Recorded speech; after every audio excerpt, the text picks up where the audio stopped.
Държавниците, отговорните лица и институции обаче често не искат да видят и чуят за ужасяващата реалност. Ако се наложи да вземат отношение или конкретно решение, топката се прехвърля надолу по йерархията. Будни са само обикновените хора, които милеят и ги боли, че един ден децата ни няма да могат да видят красивите зелени многовековни гори на България. Всичко това, което видяхте през изминалите минути, е реалност. Така както всеки от нас има воля да се погрижи за своя дом и семейството си, така и нашите политици трябва да разберат, че нашия дом е България, а семейството ни е българският народ. А колко красив може да изглежда домът ни и колко много усмивки може да има в него отново, ако сме грижовни стопани и се грижим за зелена България.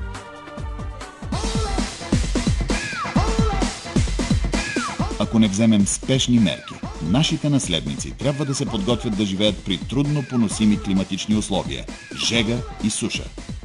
Красивата ни родина, България, ще се превърне от зелено кътче земя в страна с голи планински била, пресъхнали речни корита и обширни площи пустееща, необработваема земя.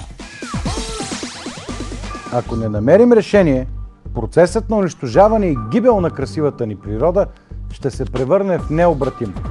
Отговорни за това са хората, които имат власт да прекъснат всички тези неща, които видяхме през последните минути. За това е необходимо само едно нещо и това е политическа воля. Всъщност това е България днес. Каква ще бъде утре? Ще оставим ли след нас една по-добра България? Една по-добра България за нашите деца.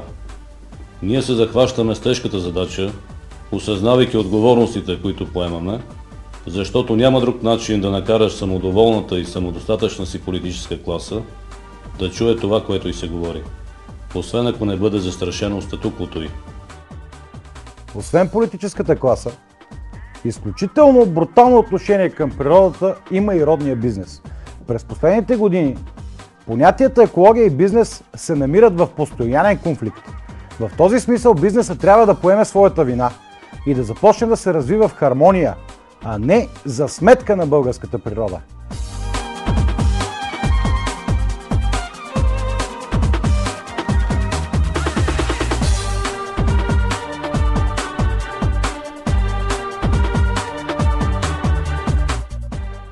Има и добра новина. И тя е, че хората започват да се събуждат за екологичните проблеми. Да се замислят какво ще оставят след себе си. Все повече хора, без значение дали са учители, инженери или предприемачи, започват да осъзнават колко е важно да обичаш природата и да обичаш България. Ние смятаме, че е нужна адекватна политическа организация, която да подрежда и устоява изпълнението на зеления дневен ред на България. Ние обичаме родината си и сме тези, които останахме в България, защото тя има нужда от нас и ние имаме нужда от нея.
Не се продава здравето, въздухът, гората, водата, България.